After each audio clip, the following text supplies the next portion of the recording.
distinguished speakers that will talk to you over the next hour or so. And they're sitting so close that if they weren't good friends before the session, they almost certainly will be good friends after the session.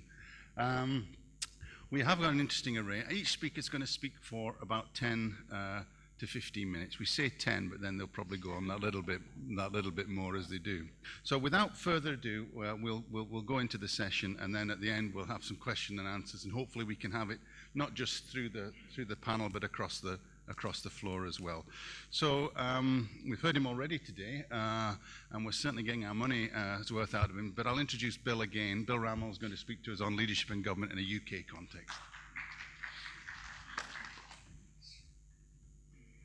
Thanks ever so much. And the steer I was given was 5 minutes, so I'll see if I can stretch it to 10 or 15.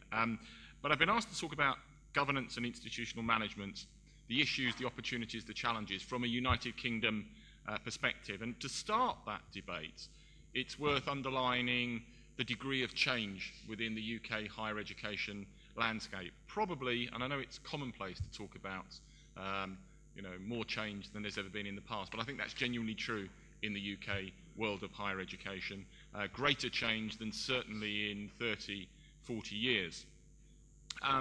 That's partly driven by significant cuts in public funding to our universities. So in terms of mainstream teaching, the public contribution, the state contribution is almost being removed completely from the equation. That is being substituted by substantial contributions by the student on a post-graduation basis.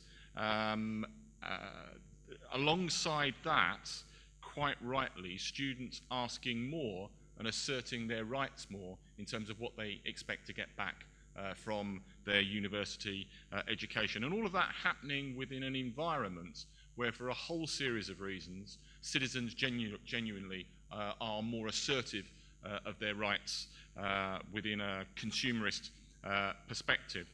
So that places its demands on universities. Alongside that, as a driver of government policy, is a requirement and a desire to see much greater competition between universities in terms of their ability to recruit students, also competition by way of new entrants to the world of higher education, particularly from the private sector.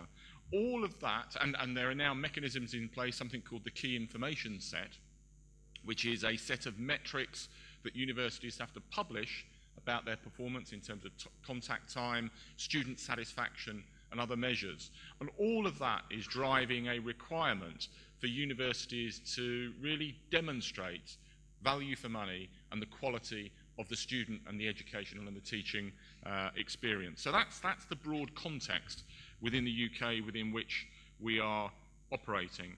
I think in terms of leadership and institutional management, that places a much greater responsibility on universities to have a very clear understanding and vision of where their university is going, how it differentiates itself from other institutions, how the institution positions itself and projects itself within that competitive higher education landscape, and a requirement to communicate that effectively, both internally within the institution, but also externally to students, to businesses, and to local citizens.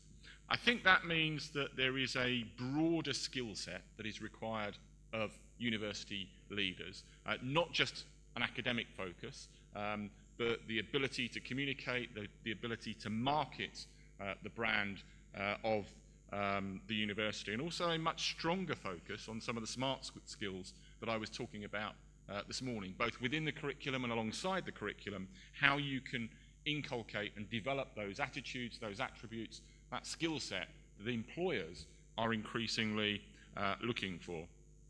Alongside that is that notion, again, that I talked about this morning, of the concept of students as partners.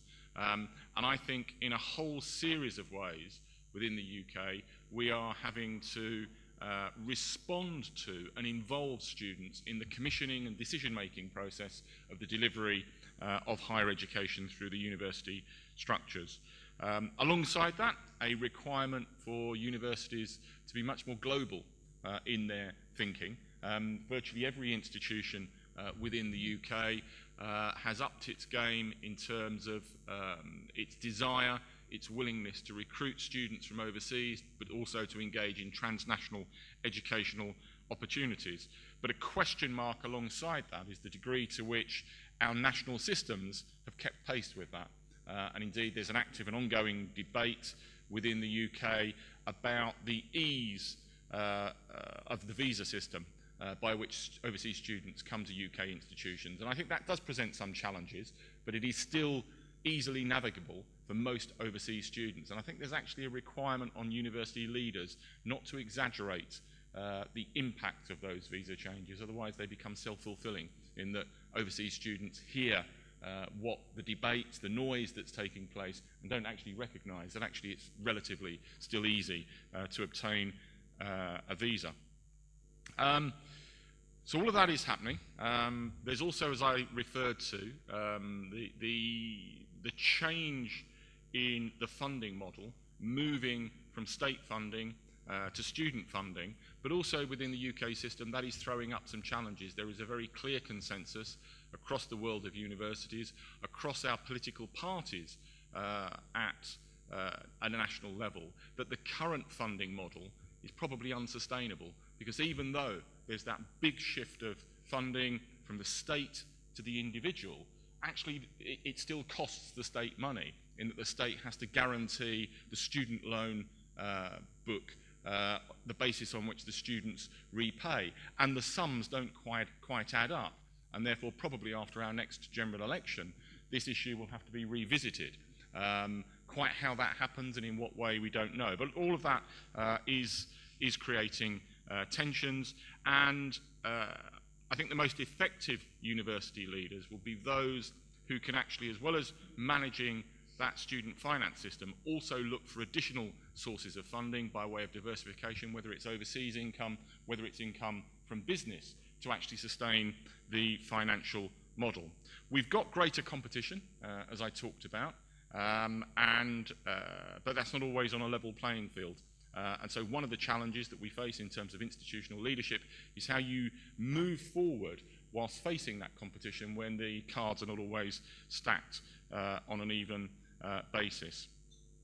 Overpinning all of that in terms of institutional management and leadership is actually our governance arrangements within the UK world of higher education, where I think one of our strengths has been university autonomy, certainly compared to most other parts of the world, that university leaderships are responsible for charting a course, responding to market demands and fulfilling those needs, and an ability to actually drive those changes within the institution. But we do have a governance arrangement with an independent board of governors in UK universities. There is an ongoing debate about the optimum size for those governing bodies. We've probably still got governing bodies that are too large to effectively drive change within institutions. I mean, my governing body is about 20 to 25 people. Does that really enable you to get to grips with some of the very sensitive, complex challenges that we face as institutions? I don't think that is necessarily the case. There's also an active debate about the skill set that you need for people to come and sit on your governing bodies. It's a much more complicated world, it's a much more competitive world than has previously been the case. So what kind of individuals from what backgrounds are we looking for to effectively oversee the governance and leadership arrangements within a university? And also, if you're looking for some of that wider skill set, people will inevitably come from business, from trade unions and elsewhere, but how do you bring them up to speed with an understanding of the academic component of higher education? That's certainly one of the ongoing challenges. And permeating all of that in terms of the leadership and institutional management of UK universities is that new requirement for, and this is where I do in a sense agree with some of the Pearson analysis, of how you demonstrate your uniqueness, your differentiation as an institution, how you develop and arrive at your unique selling point, and how you then project that both internally and externally. So those are some of the challenges that we're facing from a UK perspective. The jury is out as to where that will ultimately lead, but it certainly makes for an interesting life, and there's never a dull moment. So with that, I'll bring my remarks to a conclusion and look forward to hearing the contributions of others. Thank you.